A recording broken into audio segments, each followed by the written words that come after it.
السلام عليكم، مرحبا بكم في القناة وفيديو جديد. اليوم كان أول أيام من ربيع 2018. كيف ما كتشوفوا الطبيعة جميلة جدا والشمس كانت مشرقة وما كانش البرد، لأنني من جيت هذه واحد اليومين لفرنسا كانت تلج وكان واحد البرد خطير، ولكن اليوم الحمد لله خرجت الشميشة ودفات الدنيا شوية. اليوم إن شاء الله غنحضر معكم بالنسبة للفطور واحد الحرشة اللي كتجي لذيذة بزاف، واخا في المنظر ديالها أنا ما كتصدقليش مزيان، كتجيني شوية مهرسة لأنني عندي واحد المشكل مع المقلة الثقيلة أو المقلة ديال الوجدة اللي كنوجدو فيها عادةً الحرشة. المقلة ديالي أنا باقا جديدة فكتلصق شي بعض المرات، فالمنظر ديالها ما كيجيش زوين بزاف، ولكن أنا عندي هاد الوصفة هادي معتمدة وكتعجبني بزاف وعمري ما نبدلها، هي اللي دايما كنعملها. واخا كيجيوني بزاف ديال الانتقادات في الفيديوهات فيما كنعمل الحرشة، كيقولوا لي الحرشة ديالك ما كتجيش زوينة الى اخره. انا ممكن نبدل بعض المقادير ونعمل الحرشة بحال ديال الزنقة، يعني كاينين الوصفات بزاف في اليوتيوب، ولكن انا هاد الوصفة هادي هي المعتمدة عندي وهي اللي كتعجبني. كنت تعلمتها من عند عمتي، الوصفة ديال عمتي هي اللي كانت ورّتني الطريقة، ومن تما ديما كنستعمل نفس الوصفة. بالنسبة للمقادير أنا كنستعمل 2 كؤوس معيارية ديال السميدة ديال الحرشة اللي هي سميدة رقيقة، ونصف ملعقة ديال الملح، نصف ملعقة ديال البيكين باودر أو خميرة الحلوى. كنخلطهم مزيان، وعاد كنضيف ربع كوب معياري ديال الزيت النباتي وكنخلطها مزيان، يعني كنبسبسو هاديك السميدة بالزيت. كنحتفظوا بواحد الكمية اللي نرشوا بها المقلة. كيف ما شفتوا هنايا أنا استعملت المقلة الغير لاصقة اللي هي طيفال. من بعد غادي دهنتها بالزبدة طبعًا ورشيتها بشوية ديال السميدة اللي مخلطة بشوية ديال الزيت، يعني هاداك الخليط اللي وجدنا به السميدة في الأول خديت منه واحد الكمية، ومن بعد كنضيف الحليب اللي تقريبا كوب معياري ديال الحليب، كنحصلوا على هاد الخليط هذا. من بعد غادي نصبوه في المقلاة. آمم، كيف ما قُلت لكم أنا هاد الوصفة هادي كتعجبني بزاف، الحرشة كتجي لذيذة بزاف، ألذ حرشة ذُقتها هي هادي، يعني كيف ما قُلت لكم جرّبت بزاف ديال الوصفات ولكن كتبقى هذه هي أسهل وحدة وألذ وحدة، وما كنظنش أنني غادي نبدّل هاد الحرشة هادي. واخا بزاف ديال الناس كينتقدوها وكيقولوا لي ما خصكش ماشي هذه هي الطريقة، ولا الآثار ديال الأصابع كتبقى في الحرشة، ولا أنا ما عندي حتى شي مشكل، عندي عادي. كاينين شي ناس عندهم عيب تبقى الآثار ديال الأصابع في المقلة أو في الحرشة باينة. إلا عندكم مشكل ممكن تاخدوا معلقة تبللوها بالماء ودوزوها من الفوق ما تبقاش الآثار ديال الأصابع.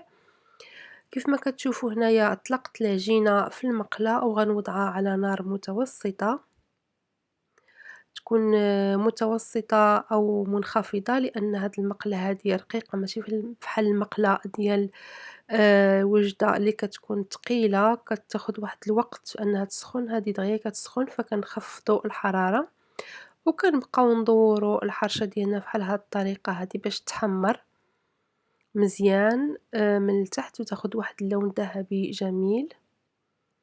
كنحسّو الحرشة ديالنا تماسكات من الفوق، كنضيفو واحد شوية ديال واحد الكمية من هاديك السميدة اللي احتفظنا بها من الفوق، وكن يعني نوزعوها فوق الحرشة وكنخليوها حتى كطيب مزيان من التحت، يعني كنعطيوها الوقت ديالها تقريبًا واحد 20 دقيقة، الوقت اللي غنوجدو فيه الفطور ديالنا أو باقي مكونات الإفطار ديالنا. هنايا كيف ما كتشوفوا عملت شوية ديال الفرomage، شوية ديال الزيتون اللي جبته معايا من المغرب، غنزيد عليه شوية ديال زيت الزيتون اللي أيضًا جبته معايا من المغرب،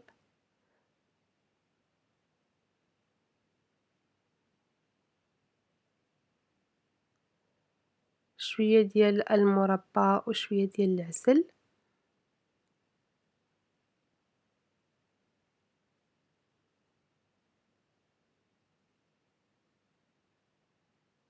أنا في الحقيقة كتعجبني الحرشة بدون أي إضافات، ما كنزيد لها حتى حاجة، كناكلها غير هكداك وكتجي الحرشة رائعة مع اللبن، ولكن اليوم غادي نشربوها غير مع أتاي، واحد الكويس ديال أتاي بالنعناع، ولكن ضروري ما نقدموه بالنسبة كاينين ناس كتعجبهم الحرشة بشوية ديال العسل. من بعد ما كدوز 20 دقيقة تقريبًا، كنقلبوا الحرشة ديالنا فوق واحد الطبسيل بحال هاد الطريقة هادي. كيف ما كتلاحظوا من التحت ما كتبقى لا علامة ديال الأصابع لا والو، كيكون هذا هو الجزء اللي غادي يبان من الحرشة، يعني ملي كنقدموها كنقدموا الجزء اللي كيكون لتحت في المرة الأولى هو اللي كيكون الفوق، كنقلبوا الحرشة وكنطيبوها من التحت، كنبقاو نحركوها طبعًا حتى كتحمر من التحت أيضًا. كيف ما كتلاحظوا كتجي رائعة، كتجي كتشهي من الفوق يعني كتحمر واحد اللون جميل جدًا، وكيف ما قلت غادي نوجدوا واحد البراد ديال الأتاي بالنعناع، وهاد المرة هادي واخا أنا كنخاف على البراد ما كنبغيش نحطوه فوق البوطة باش نشحرو، ولكن هاد المرة هادي غنحطو فوق البوطة، غادي نشحرو هاد الكويس ديال الأتاي ديالنا. كلشي كيعرف يعمل الشاي المغربي، يعني بسيط جدًا، النعناع، الحبوب ديال الشاي الأخضر والسكر، كنضيفوا الماء يكون غليان وكنردوا البراد فوق البوطة حتى كي يغلى هداك الماء وكنحيدوه، كنبقاو نحركوا الحرشة ديالنا فحال هاد الطريقة هادي، ممكن نستعملوا الأصابع إلا ما كانتش سخونة بزاف باش تحمر أيضًا من التحت. كتاخد تقريبًا واحد 5 ديال الدقائق حتى كتحمر من التحت. هاد الحرشة هادي كتجي هشيشة وكتجي لذيذة بزاف، ماشي فحال ديال الزنقة أبدًا، أنا ما كتعجبنيش الحرشة ديال الزنقة، يعني ما فيها حتى شي طعم، هادي كتجي لذيذة بزاف وكتجي هشيشة. أنا قطّعتها وهي باقا سخونة بزاف، يعني عاد حيدتها من العافية لذلك كتفرتت شوية وأيضًا هي هشيشة، ولكن نتوما إلا بغيتو يعني تبقى لكم هكداك ما تفرتتش خليوها تبرد واحد شوية و وعاد قطّعوها. هذا هو الشكل ديالها، ما نقولكمش كتجي لذيذة بزاف، أحسن وصفة ديال الحرشة هي هذه، واخا بزاف ديال الناس غادي ينتقدوني ولكن معليش. غنكمّل الفطور ديالي اللي كيف ما كتشوفوا هو ضفت شوية ديال اللحم ديال الديك الرومي والخبز والحرشة، فرماج وزيت الزيتون و زيت البلدية أو زيت العود أو زيت الزيتون. أنا في الحقيقة يعني إلا كانت عليا غير الزيت والزيتون والخبز ديال الزرع أو الحرشة كافي، ولكن يعني ضروري داك الشي نضيفوه. نحطوه فوق المائدة ديالنا وهذا هو الفطور ديالنا. بالنسبة وصفة العشاء غنحضر واحد العشاء بسيط جدًا سهل واقتصادي وكيتوجد بسرعة، ما فيهش بزاف ديال المقادير وصحي لأنه غني بالخضر. غنحتاجو 3 ديال الحبات ديال البطاطس، ممكن تزيدو أو تنقصوا، غنقشروا البطاطا، غنحتاجو أيضًا واحد الحبة ديال الفلفل الأحمر اللي كنقطعوه شرائح فحال هاد الشكل هذا. نسيت ما قلتلكمش أنا هاد الوصفة هادي يلاه شُفتها مؤخرًا عند القناة ديال الأخت مع سعاد، عملت واحد الطاجين تقريبًا نفس الشيء إلا الطريقة بدلت فيها شوية، ولكن الوصفة طبعًا شُفتها عندها. البطاطس كنقطعوها شرائح، وحبة ديال الطماطم حتى هي كنقطعوها شرائح، حبة ديال الفلفل الأخضر، وحبة ديال البصل كنقطعوه حتى هو شرائح تكون سميكة شوية تكون غليظة. هنايا شلّطت أو قطعت قطع صغيرة حبة ديال البصل من الحجم الصغير، غنضيفو للطاجين وغنضيف عليه تقريبًا واحد 2 معالق كبار ديال زيت الزيتون. وغنرُد البصل فوق العافية تشحّر تقريبًا واحد 5 ديال الدقائق. عندي هنايا واحد الحبّة ديال الطماطم غنحكها في الحكّاكة ديال اليد، باش نحضروا الصلصة اللي غادي نسقيو بها هاد الخضر هادي.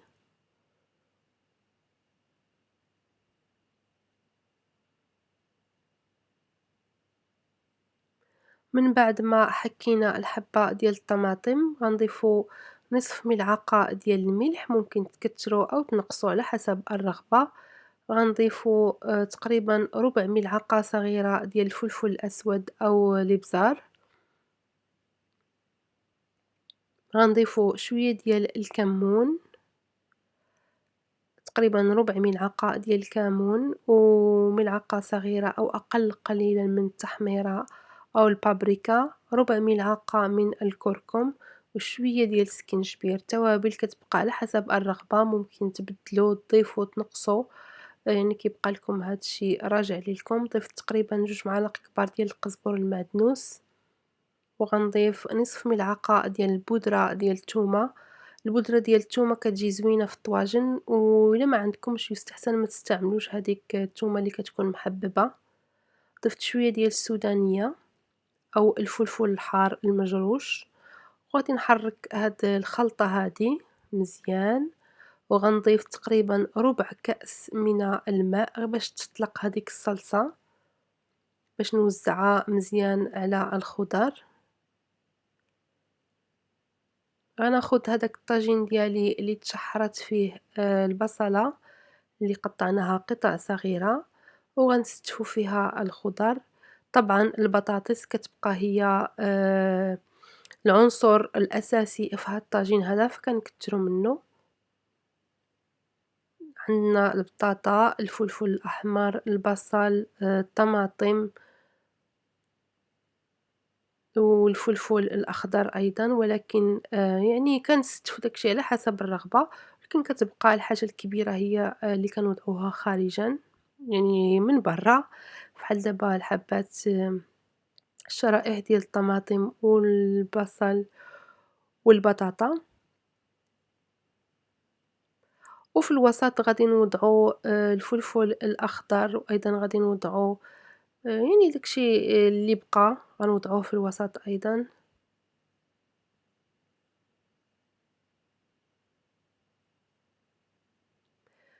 ممكن تستغناو طبعًا على الفلفل الأحمر إلا ما كاينش، أو الفلفل الأخضر إلا ما كاينش، تستعملوا أي نوع من الخضر بغيتو طبعًا. ممكن تستعملوا حتى الكورجيت حتى هو يجي زوين.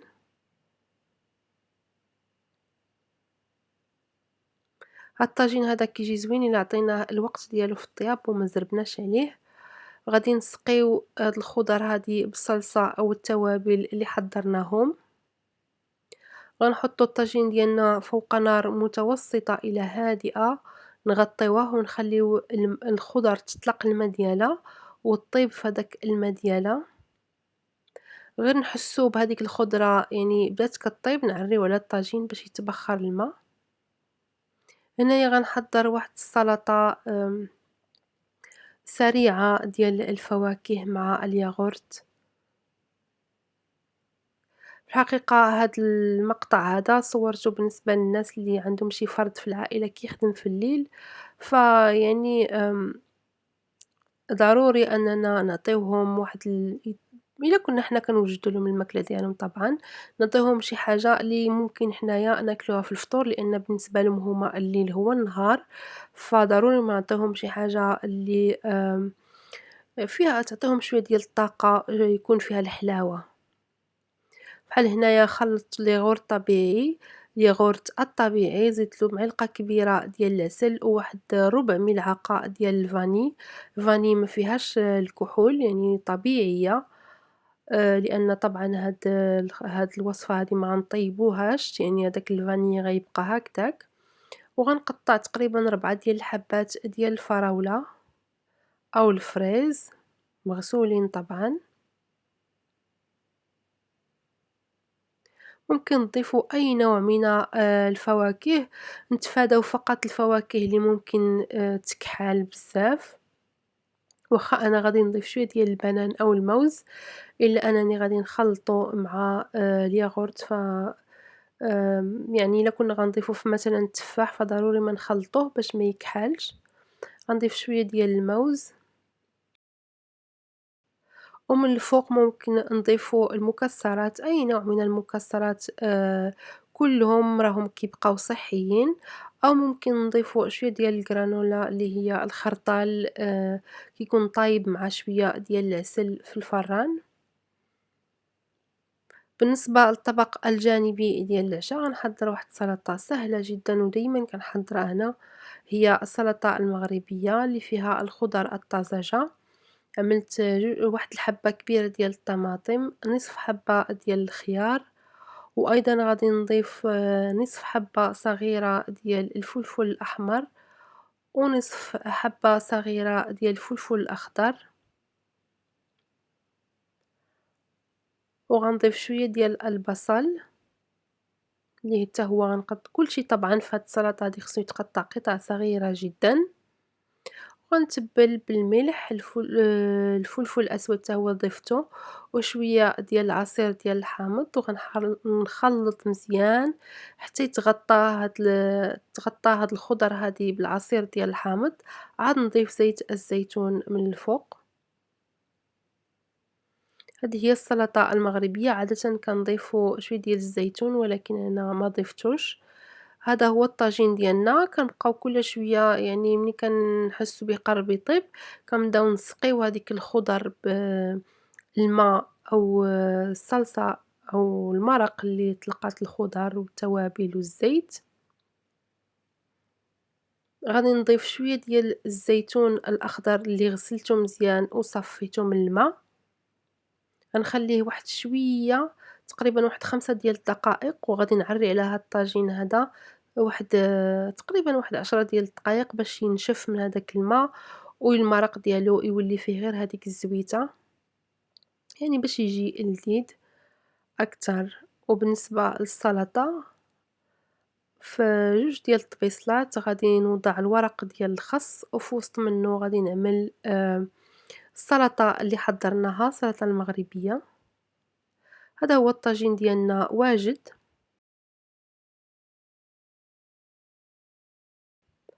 والعشا ديالنا وجد اللي كان هو الطاجين ديال الخضر بدون لحم، السلطة المغربية، وأيضًا حطيت شوية ديال الفواكه هكذا للعشا، واحد شوية ديال البطاطا بقات لي من البارح حتى هي سخّنتها في الفران، والخبز والشاي المغربي طبعًا، وكان هذا هو العشاء ديالنا. كيف ما كتعرفوا أنا كنت في المغرب وعاد رجعت هذه تقريبًا واحد 3 أيام، وقُلت ما فيها بأس نوريكم شنو جِبت معايا من المغرب. أول حاجة جِبتها هُما هاد الغرابل، هذا العيون ديالو كبار، كيصلاح يغربل يعني الدقيق اللي فيه النخالة، إلا بغينا نحيدو هاديك النخالة الكبيرة، وهذا غربال ديال الدقيق يعني ديال الفرينة، الدقيق الأبيض أو حتى الفينو ممكن نغربلوه فيه، هادو طبعًا كيف ما قُلت لكم جِبتهم معايا من المغرب.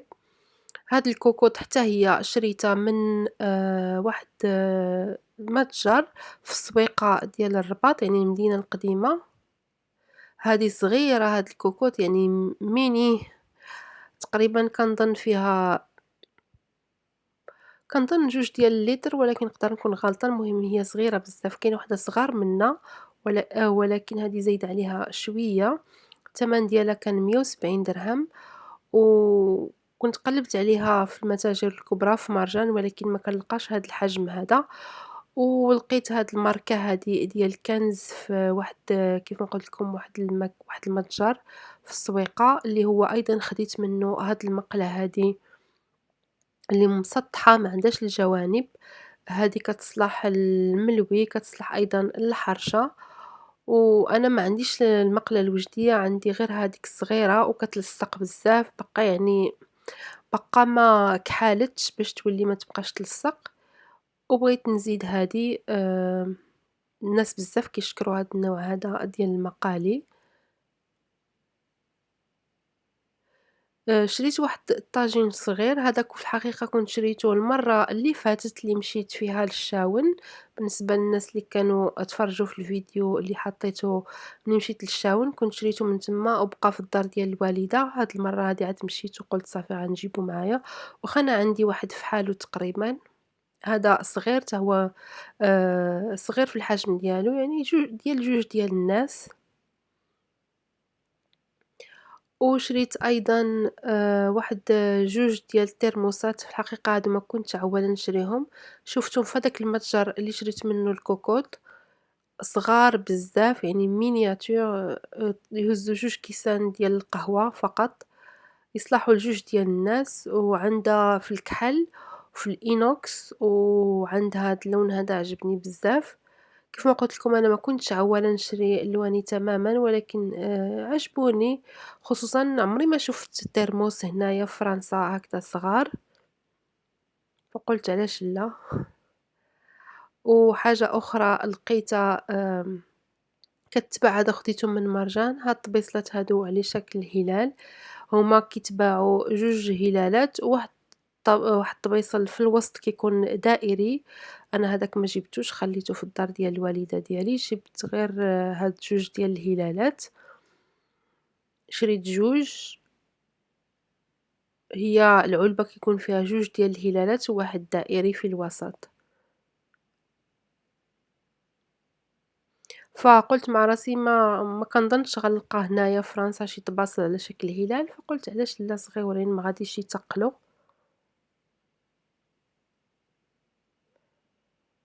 وكاينين في مرجان كيتباعوا فحال هادو، هُما في الألوان في الخضر وفي الزرق، ولكن كبار شوية. هادو هُما المشتريات اللي جِبت معايا من المغرب. جِبت معايا أيضًا العطرية والزيتون وزيت الزيتون وشي ديال العسل وشي حوايج آخرين. بالنسبة للطاجين، بزاف ديال الناس كانوا كيسولوني كيفاش كنعمل الطاجين ملي كنشريه أول مرة، أنا هذه هي الطريقة اللي علمتني الوالدة. ملي كتشري الطاجين أول مرة ضروري ما تبيتو في الما ليلة كاملة بحال هكدا،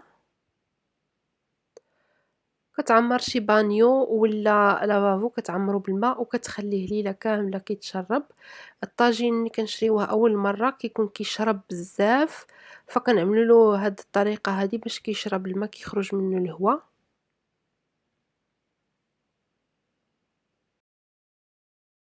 فكيف ما كتشوفوا هنايا كيخرج منه الهوا بزاف وكيتشرّب هداك الما. من بعد ما ليلة كاملة إن شاء الله غنحاول غدا إن شاء الله في الفيديو ديال غدا نوريكم شنو عملت له من بعد. يعني من بعد ما كيبقى ليلة كاملة في الما كنحيدوه وكنخليوه كيستقطر حتى كينشف، وكندهنوه بالزيت وكندخلوه للفران. الفران ما يكونش حامي بزاف، يعني كنخليوه هكداك واحد نص ساعة لساعة في الفران حتى كيشرب هداك الزيت وصافي كنبداو نطيبوا به عادي، غير هو ما نشعلوش عليه العافية تكون مجهدة باش ما يتهرسش. آخر حاجة غنقوم بها اليوم قبل ما نمشي نعس، وطبعًا المونتاج ديال الفيديو باقي تابعني، غنعمل العسل لأنني إن شاء الله غدا إلا كتاب نصاوب واحد الحلوى معسلة، ماشي الشباكية، واحد الحلوى أخرى. إن شاء الله إلا بغيتو الفيديو ديال غدا غيكون فيه واحد المعسلة. العسل أنا كنعمل الطريقة ديال حليمة الفيلالي في تحضير العسل، يعني جربته وولات هي الطريقة عندي المعتمدة. أي وصفة أو أي اسم ديال أي قناة كنذكرها في الفيديو غنخلي لكم الرابط ديالها في خانة المعلومات، وإلا نسيت غير فكروني إن شاء الله وغنحطها. مع أن السيدة حليمة يعني غنية عن التعريف، معروفة القناة ديالها. المهم هنايا وضعت جوج كيلو ديال السكر في واحد في طنجرة الضغط تكون كبيرة شوية، وضفت لتر ديال الما بارد، و4 ديال العواد ديال القرفة اللي غسلتهم طبعًا، وواحد الحامضة قطعتها هكذا شرائح تكون غليظة شوية. غنوضع هاد الطنجرة فوق نار تكون هادئة مع التحريك حتى نحس بهداك السكر داب مزيان، يعني كنحس بيه فحال ولا سيرو تقيل. عاد غادي نسد على الطنجرة، ضروري من هاد الخطوة هادي باش السكر ما يهبطش لتحت ويتحرق، فكنبقاو نحركو حتى كنحسو بهداك السكر داب تمامًا بحال هكدا، كيولي فحال شي سيرو تقيل هداك الما كيولي سيرو ثقيل. صافي دابا غادي ومني كنحركو بالمعلقة في القاع ما كنحسوش بالسكر. كيف ما قلت لكم هاد الخطوة هادي مهمة جدا. صافي دابا غنشد على الطنجرة وغنخليها تقريبا واحد من بعد ما تبدا تصفر 40 دقيقة ونطفي عليها.